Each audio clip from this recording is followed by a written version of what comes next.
Hello, and welcome to our training video on the Milwaukee M18 cordless cable stripper. We use this tool to quickly strip the ends of electrical wire we install in our electrical enclosures. Let's go over the key aspects of the tool. You will see here this tool strips 1/0 to 750 MCM cable and has no exposed blades, making this tool not only one of the fastest and cleanest ways of stripping cable, but also the safest. And while we're on the topic of safety, let's discuss what you'll need whenever operating this tool. Aside from the standard PPE worn on the shop floor, you'll also need cut-resistant gloves. Even though there are no exposed blades on this tool, the ends of the material you're stripping may be sharp. The cutting blades on this tool are located inside each of the bushings, so never place your fingers inside of the bushings at any time, even if it's not on the tool. Always identify the gauge of the wire you're going to strip and select the corresponding bushing. Never guess the size. Stripping cable with the wrong size bushing will damage the bushing and ruin your wire. When selecting your bushing, do not rely on the indications below the bushing storage places, as the bushings could be placed in the wrong place. Always double check the size and rating by reviewing the top face of the bushing. And lastly, in between times you are using the tool, never stand the tool upright, as it is more likely to fall.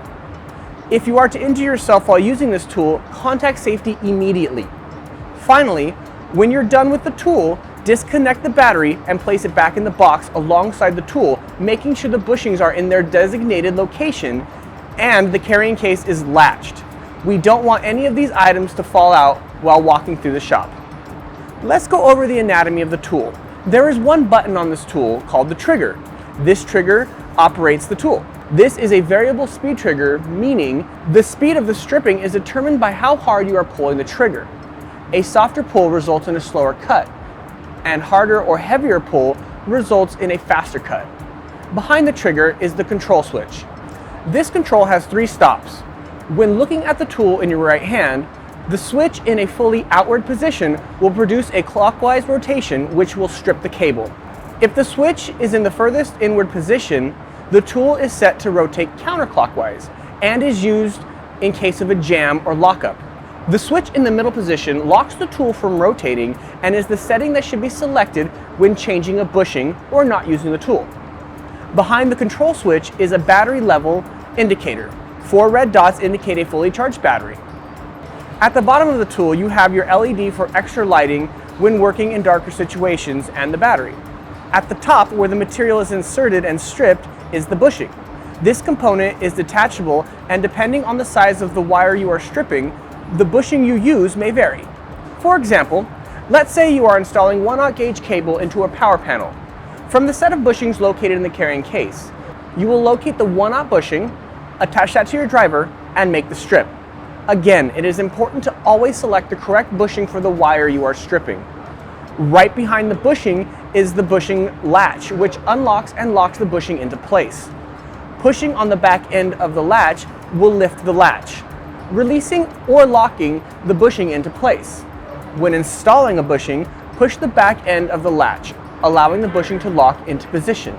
Notice the latch will not return to its flush position until it has locked into place, which you will hear as well. Behind the latch, located on the top of the tool, is the depth gauge lock, and in the back of the tool is the depth gauge.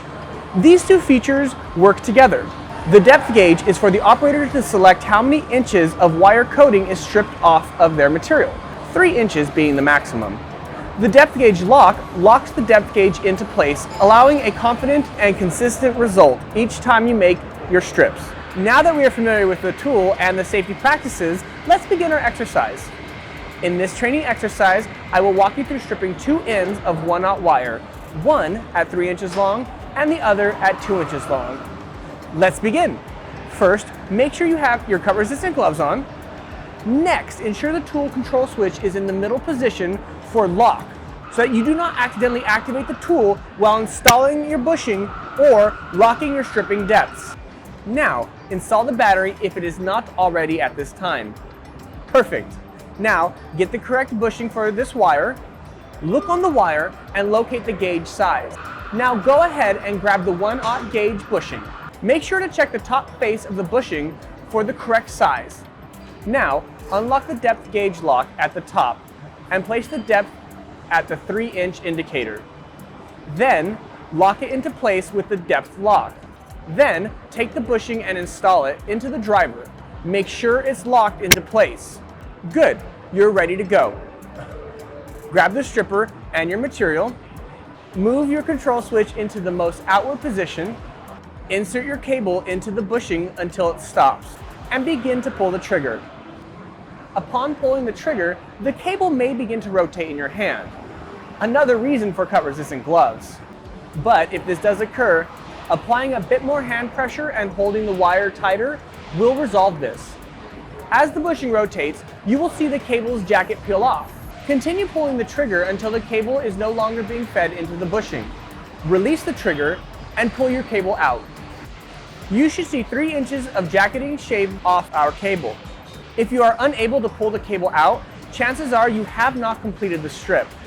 Once you have completed the strip, pull out your material and double check your depth was hit by comparing the strip made is the same length as your depth gauge. Nice. Now, let's do our 2-inch strip. Move the control switch into the middle position to lock the tool. Unlock your depth gauge lock. Move your depth gauge to the 2-inch indicator and lock your depth gauge switch. Move your control switch to the most outward position. Insert the unstripped end of your 1/0 gauge cable into the bushing till it stops, and begin to pull the trigger. And watch your bushing expel the cable jacket until the cable can no longer be fed into the bushing. Release the trigger and pull the cable out. You should see 2 inches of jacketing shaved off our cable. Double check your depth was hit by comparing the strip made is the same length as your depth gauge. If the tool gets jammed in the middle of making your strip, move your control switch into the most inward position, which is reverse, to resolve this issue. Keep in mind that once you begin your strip, you will not be able to pull the material out until the tool has completed the entire length of the strip. So, before putting the tool in reverse, make sure that you have completed the strip. If you are unable to complete the strip, then utilize the reverse selection on the control switch. And that's it. This tool is simple, efficient, and best of all, safe to use. We hope you enjoyed the video. Thanks, and be safe.